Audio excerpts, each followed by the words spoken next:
Have that, you can follow along and fill in the blank. Well, tonight's going to be a good night. We're going to have a cookout here tonight. Good hot dogs and goodies. You're responsible for the goodies. And so hopefully you can come, and all the growth group is going to meet here at the building here and cook out and have a little devotional thought. So hopefully you can come to that. And if the weather's bad, look for us inside. And so that'll be good. So hopefully you can come to that. And look at that picture. Isn't that great?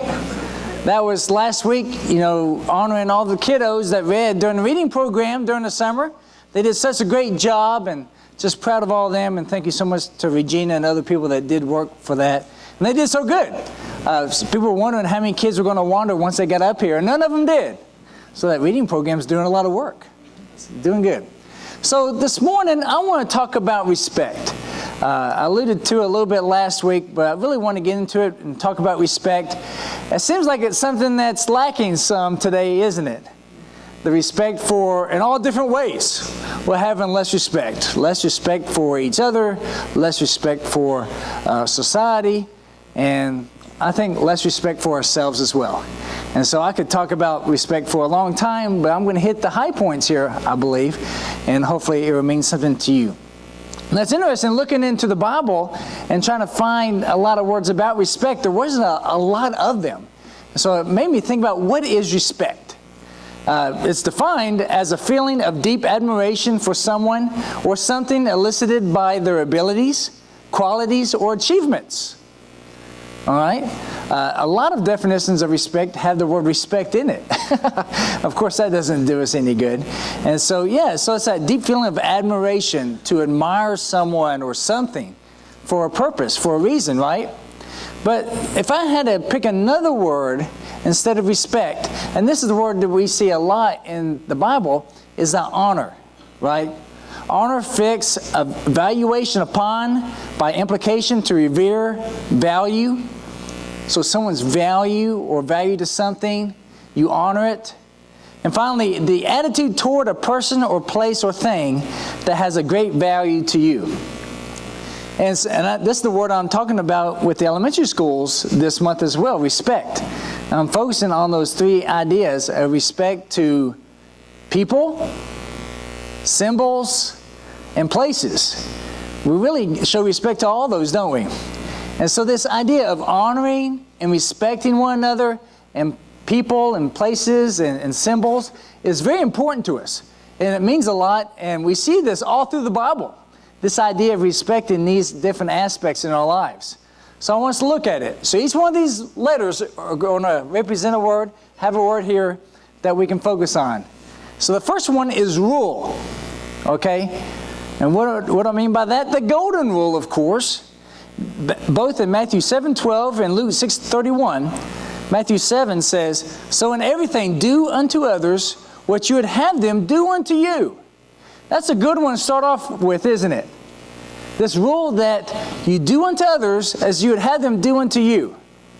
Not up to a certain point and then you really give it to them. No. We need to respect others the way that you want to be respected. And that goes a long way. Because once you start doing that, especially when you respect others, when they didn't show you respect, it helps turn their way of thinking, doesn't it? If they're decent people, it does. Some others, they take it for granted. And we can't do anything about that. Our thing is to do what we're supposed to do. Focus on that. Do what you're supposed to do. Not make judgments of what everybody else is supposed to do.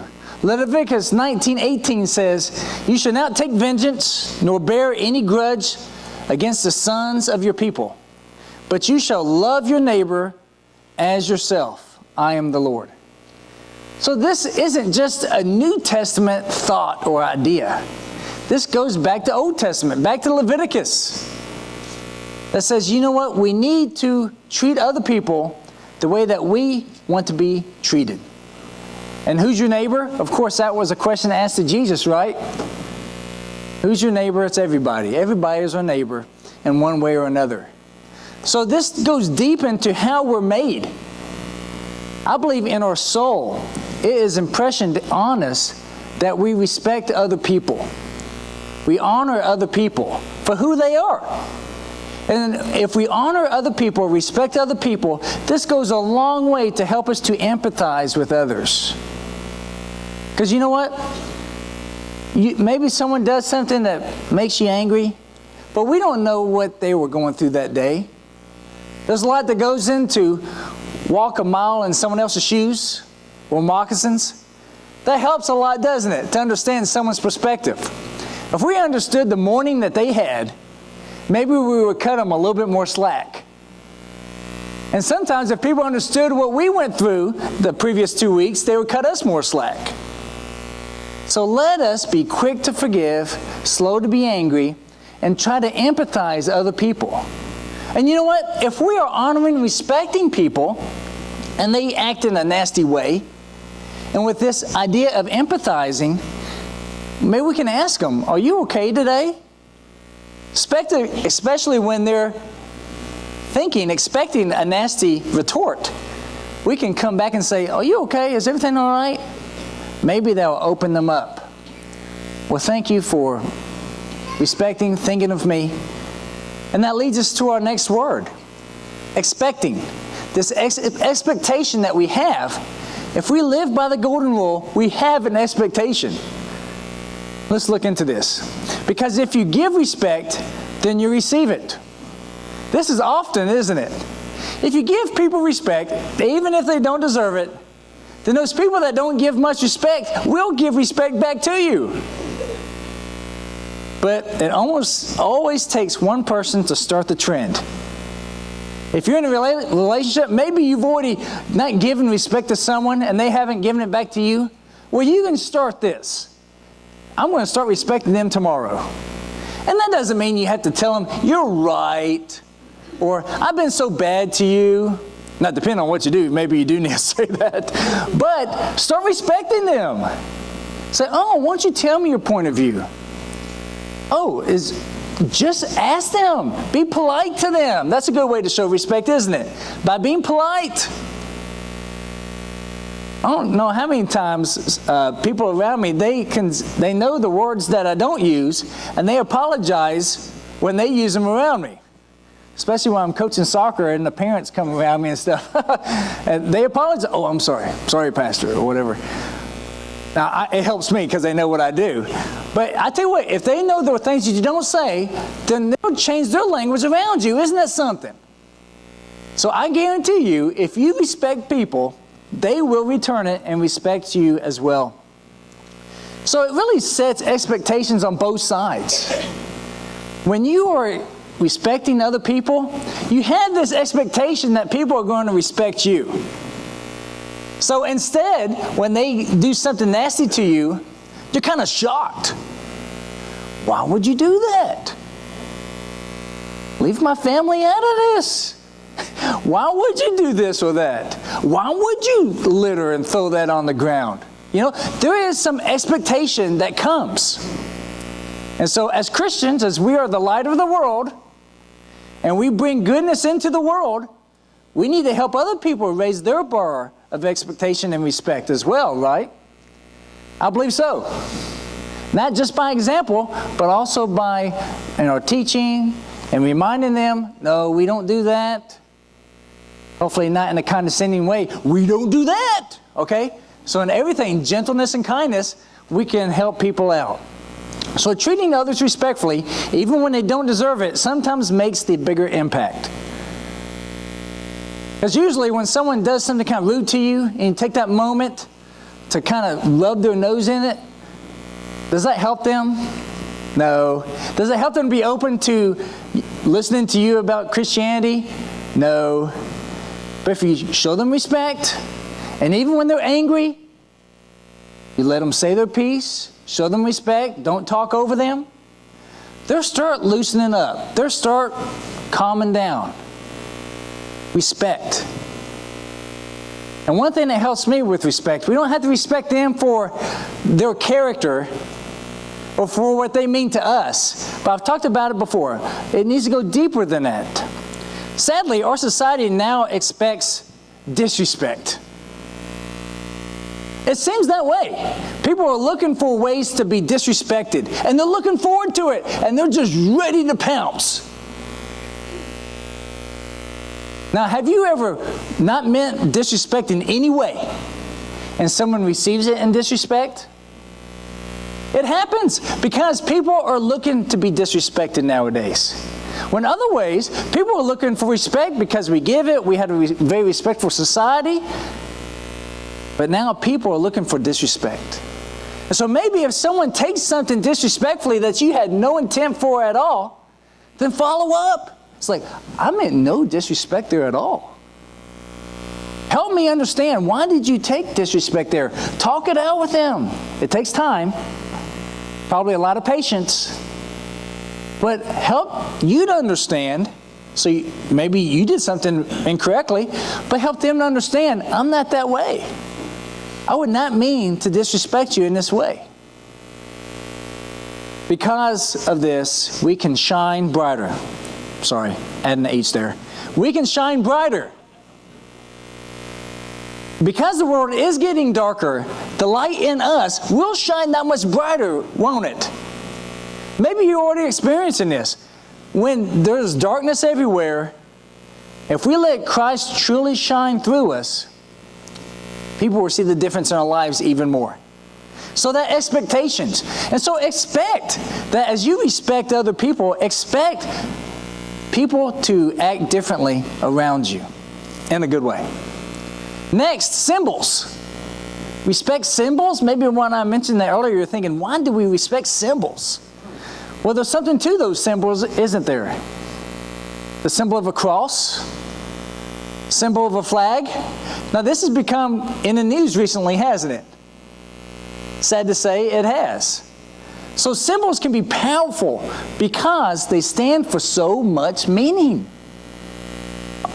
By showing respect to a symbol, we show respect to the meaning it stands for.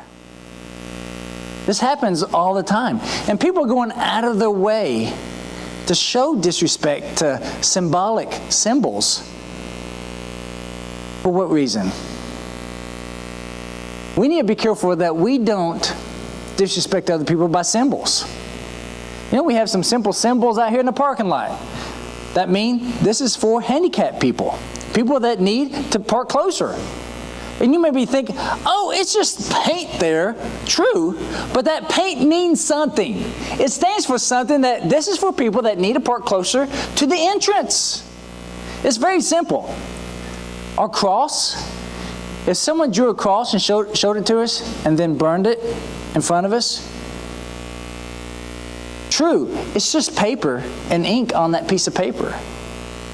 But that means something, doesn't it? Symbols are powerful. Symbols lead crusades. Symbols can lead a thought for a people and drive them forward. We need to understand this. And we need to teach other people and young people that symbols are important. But to dishonor it is to offend those that honor it. You may not honor a certain symbol, but if you dishonor that symbol, you know you're going to dishonor everybody and disrespect all people that honor it. We just need to understand that. So we just need to be cognitive of this idea. Sadly, I think this is a very simple, basic thing, but we're losing it in our society, this idea of respecting symbols. Next one, people. Very obvious. Respect people. Romans 12:10 says this: be devoted to one another in brotherly love. Give preference to one another in honor and respect. We need to be this way towards one another. There's so many passages about respecting people. And it really comes down to this. This is very basic. Genesis 1:27. God created man in His own image. In the image of God, He created him. Male and female, He created them. So why do we respect one another? Because you're made in the image of God. You are God's creation. It's very basic to that. Exodus 20:12, Ephesians 6:2, it says, honor your father and mother. Respect your father and mother. We are supposed to respect all people. But of course, respect people in position of honor, such as a mother and father, the principal of a school, your boss at work. So that's double honor, isn't it? One, respect them as people and the position that they hold. The Bible's clear about this. Even if someone's being dishonorable, you respect the position they hold. That's why in the passage that we read, it says, respect and honor kings. Another place says, pray for them. Is it because of the people that they are? No. It's the position that they hold. This is something that we can learn.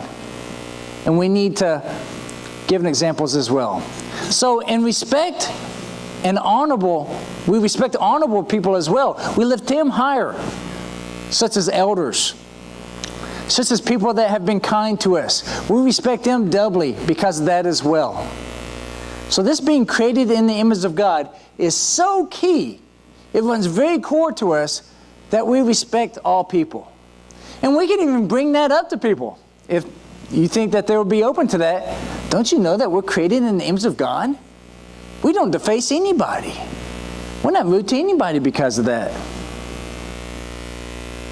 To me, this is a great lesson as people are struggling with what they call race relations, right?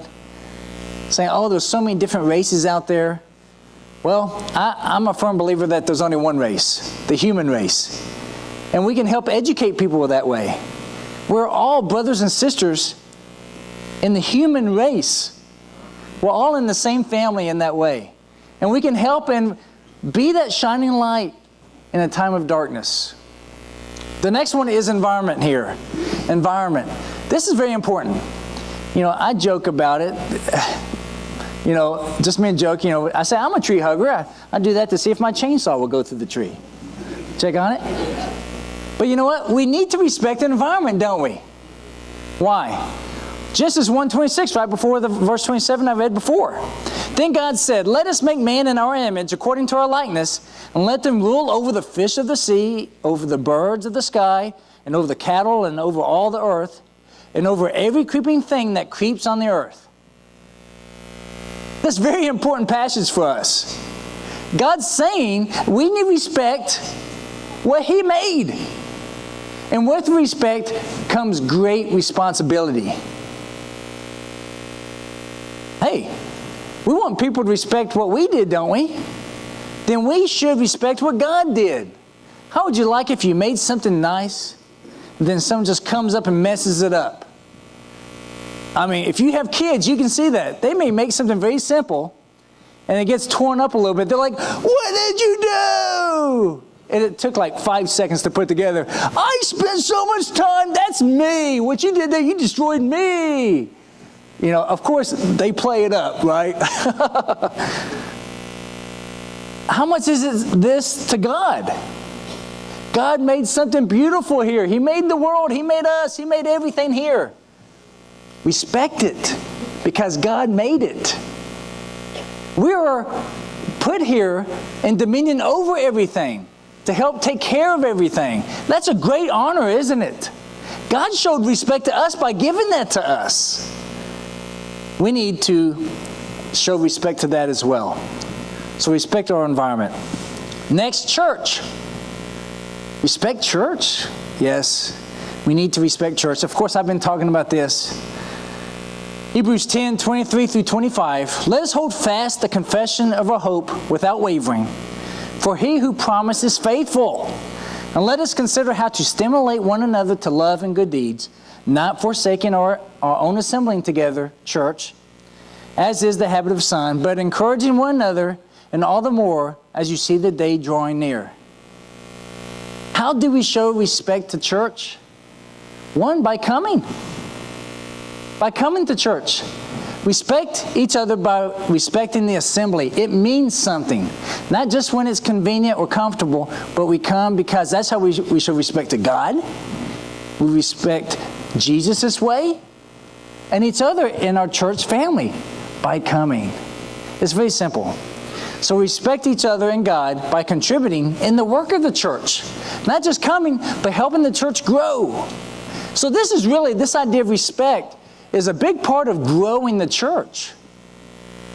Because if we don't respect what God's doing, God's plan, because the church is God's plan. God instituted the church, right? This isn't man-made to think, how can we boss people around better? Let's invent the church. No. If we respect the environment because God made it, then we need to respect the church because God made that as well. Very simple. Lastly, the Trinity. We need to respect the Trinity here. Respect God and all of God. Father, Son, Spirit. A lot of people think that they can just respect God, Creator God, Father God, and the Son, the Holy Spirit, not so much. Of course, that doesn't make sense. Exodus 3:5. Then he said, do not come near here. Remove your sandals from your feet, for the place on which you're standing is holy ground. God said this from a burning bush to Moses. I'm here. I am in your presence. You're on holy ground. God, by His existence, made the ground holy. Just ground. He made ground holy because He's there. How do you show respect? Taking off your shoes before Him. God's expecting that. We do that when we come to our own home. If you've been over to growth group, we ask you, or we'll take your shoes off. And so you show respect in this way by taking off your shoes before God. That's what God's expectations. That's what He said there. You show respect to me. Was He being rude there? Saying, show respect. I want show respect. No. God earns that respect, doesn't He? Absolutely. Simply by being in His presence demands respect and honor. The trick is we are always in His presence. You may just think, well, when I come up to a burning bush talking to me, I'll take off my shoes. No, God is everywhere. God demands our respect everywhere, all the time. That place where only you are there, only you know what you're doing, God is there. Respect God in how you treat yourself. Because yes, we treat each other in good way, respectfully way, because you are made in God's image, so are you. Treat yourself respectfully. Don't put bad things in you. Because that's God's temple, right? We have to be careful. This goes deep, this idea of respect, because also we are symbols of God. As Christians, we're going to call ourselves Christians. We're going to wear crosses. We're going to put things on our car. Then people look at us as symbols of God, of Christianity. So you better be a good symbol. I'm not saying you better because I'm going to come after you, okay? But you better because God's looking at you. You're speaking for me, and yet you're doing this? It's better you just be quiet. The way you're acting, the way you're attending and coming to church, the way you're speaking and treating your family, just don't tell people. Now, wouldn't that be bad? If God came to you and says, just don't tell people you're part of me. What if one of your parents came to you and says, will you stop telling people you're part of our family? You're kind of embarrassing us. That would be embarrassing. Dad, but come on, the way you're dressed, oh my, just stop it. Dress up, clean up, and then you're welcome back. Now, maybe you've had that conversation or it's been had to you in some way. Don't disrespect the family, right? I can remember a story of that, me growing up. I was, I think, 11, and I was mowing the church yard some. And I like to do it the day before, you know, nice and cut. And Dad was worried. He says, you got to mow the yard. I was like, I am. I'm going to mow it. And he was worried about me. He says, if you don't do a good job, it looks bad on me. And at that time, as an 11-year-old, I didn't think that deep, okay? I was like, how? You know, but now I understand. If I did a bad job, it's like, who's mowing the yard? That David Edmonds kid. Steve, what are you doing? Your son's not doing a good job. You see how that works? If we do a bad job, if we live in a bad way, we disrespect God. We may not mean to. We didn't say anything to God, do anything to God. But if we live a bad lives as Christians, we're disrespecting God. This goes so deep. And the passage we read, I love this passage, doesn't get a lot of attention. Peter says here, honor all people. Love the brotherhood, your brothers and sisters in Christ. Fear God, honor the king. Isn't that so big right there? Now, when he said honor the king, he knew what he was saying. He's talking about Caesar there. But he knew that people have different principalities, different places. Honor people in the places of respect. Respect people. We need to be people of respect. When we walk through areas, we need to have the reputation that we respect people. And when you do that, you demand respect. When you respect little kids, older people, and everybody in between, then people will show you respect because they know that you're not going to do them wrong. They know that you're going to do the right thing. Isn't that a good reputation to have? That's how we need to be. That's how, honestly, God expects us to be that way. Of course, one of the highest ways of showing respect is honoring God's Son. Saying, God, I respect you. I want to follow what you've said. I'm going to take on baptism because that's what you've said. I respect you. I respect the Bible. I respect your word. And I'm going to follow you. If you don't, then you're not respecting God. If you need to respect God, if you need to come and take baptism, please come forward as we sing this song.